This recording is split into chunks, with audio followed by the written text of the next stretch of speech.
Hi guys, this is Aria Gallardo Vlog once again and today's vlog. Kunting heads up naman tayo or advice naman tayo. Lately, marami akong nababasa sa Facebook post na mga ganito tulad nito. Binablock ako sa Facebook. Kapitbahay ko lang siya, pero in-unfriend ako. Palagi ko siyang nakakausap araw-araw, pero sa Facebook, in-unfriend ako. Kasama ko siya sa trabaho, pero sa Facebook, in-unfriend ako. Classmate ko siya, pero sa Facebook, in-unfriend ako. Kapamilya ko siya, pero sa Facebook, in-unfriend ako, blinak ako. Kaibigan ko siya, pero sa Facebook, in-unfriend ako. Ganito yan, guys. Sabi nga, happiness is a choice. So, siguro, happiness nila yon na mas pinipili nila na hindi ka isama sa Facebook nila. Walang mawawala. Anyhow, di ba? Happiness is a choice, right? Kung ayaw man kung ayaw man nila sa atin, choice nila yon. Doon sila masaya. Respetuhin natin. Kasi sabi nga, happiness is a choice. So mamimili din tayo ng mga tao na gusto lang natin. Mamimili lang din tayo ng mga tao kung sino yung mga nasa Facebook natin. Lalong-lalo na sa panahon ng vlogging platform, halos lahat na, karamihan na monetize. Lately or nung mga unang panahon, very choosy ako sa Facebook. Pag ayaw ko sa isang tao, like for example yung ambience ng mukha niya or yung presence niya pagkasama mo siya, yung reaction ng facial reaction niya pag nakikita natin siya. Doon pa lang, mapipil mo na I don't like you. Di ba? Ito yung taong dapat kong iwasan. Kasi sabi nga, happiness is a choice. So, hahanapin natin, pipilihin natin yung mga taong hindi naman masasabi natin ang pagkakatiwalaan. Pipiliin natin yung mga taong komportable tayo sa kanila. Kasi nga, happiness is a choice. Doon tayo masaya kung saan tayo komportable.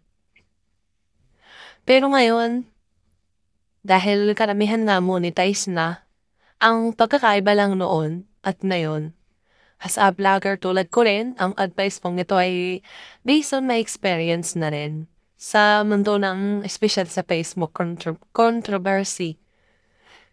So, nung mga panahon na hindi pa uso ang monetize, very choosy ako. Talagang pag hindi ko kilala, pag hindi ko gusto, yung, like for example, nakita ko naman na siya sa personal or dati ko nang kilala, pag hindi ko gusto, hindi ko siya ina-accept. Kasi ako yung tipo ng taong hindi naman ako basta, hindi ako yung mahilig mag-add. Kung sino yung mag-add sa akin, ina-accept ko. Kung gusto ko. And then, ang pagkakaiba po noon at ngayon, as a vlogger na ako na monetize na, wala na akong pinipili na i-accept. Either I don't like you or I like you. Ina-accept ko na yan. Bakit? Kasi vlogger tayo. We need an audience. Like for example, yung mga taong haters natin or yung sabi nga, mabigat ang dugo sa atin. Nandyan yan, nakapanood yan. Tinitingnan yung mga kalaban natin. Sa atin, as a vlogger, that's fine. Kasi we need is audience. Sa mundo na vlogging ngayon. So, yung hapawa na yung kisa. Tingin na. So, katutulog lang niya. Ito kasi nag-yaw-yaw sabi nung iba nag-yaw-yaw. Pag nasasalita kayo ng words ng iba, nag-yaw-yaw. So, wag nating sa vlogger na ko, no? So, wag nating pilitin yung mga taong ayaw sa atin.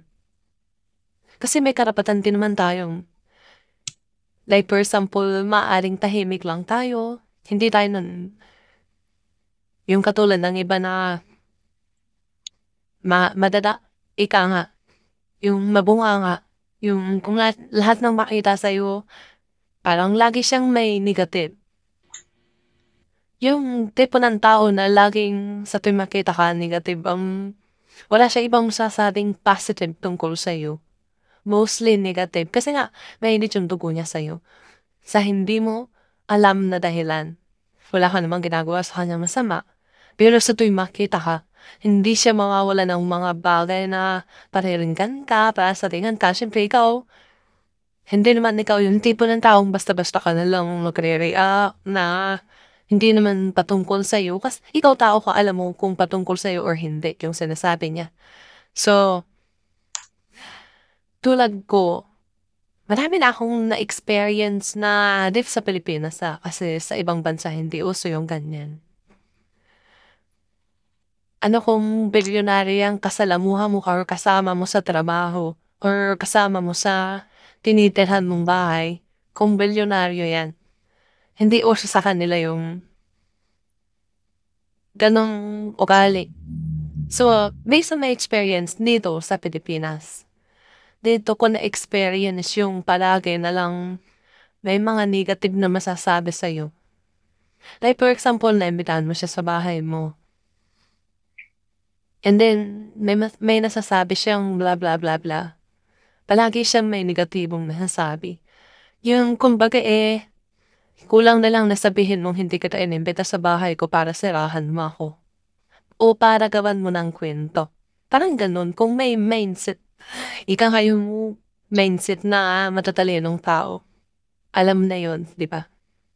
So, yun na nga guys, kung may taong kayo sa atin, wag natin silang pilitin. Beside or at the end of the day, may ambag ba sila sa atin? May ambag ba sila sa Facebook natin? Or kung siguro sila ay talagang nagmamasid-basid lang para makita yung galawan natin, hayaan natin sila. Hindi naman sila supporters, di ba? Puro negative na ang nasasabi nga sa atin o maging supporter pa kaya natin sila. So, hayaan na sila. Ano kung i-blockan nila? Wala ba sa'yo? Hindi, di ba? Kumikita ka naman eh. Kahit blinakan nila, kumikita ka pa naman sa pagpa-vlog mo, di ba? So, walang mawawala guys kung i-unfriend ka, i-block ka, walang mawawala sa'yo. Di ba? Kasi, ano ba hambag niya sa Facebook mo? Mag-stalk or marites. 'Di ba? Kasi alam mo na yung mga taong mabigat ang dugo sa atin, talagang wala yang magandang nasasabi. Gagawa at gagawa yan ng masamang kwento laban sa atin. So, yun na nga guys, sabi nga happiness is a choice. Iwasan natin yung mga ganong tao. Magpasalamat tayo na umalis sila sa mundo natin. 'Di ba? Magpasalamat tayo kasi sabi nga, 'pag may taong inggit sa'yo or insecure sa'yo, isa yan sa nagba-block ng blessings. Kaya magpasalamat tayo guys, kung blinak tayo ng taong yan, na puro negative ang nasasabi tungkol sa'yo. Or kung in-unfriend ka ng taong yan, na puro negatibo ang nakikita sa'yo, magpasalamat ka guys. Kasi alam mo nga, sabi ng mga Chinese, isa yan sa nakaka-block ng blessings, yung mga taong negatibo. Yun, di ba? Kaya magpasalamat tayo guys kung in-unfriend o blinak tayo nila. Di ba? So, yan guys, kasi marami akong nakikita nag-emote. Sabi niya, bakit John? Kapitbahay ko lang naman. Lagi ko pang nakakausap, tapos blinak ako sa Facebook. Okay lang yun guys. Okay lang yun. Di ba? So, liya ka na Bla. Thanks so much for watching.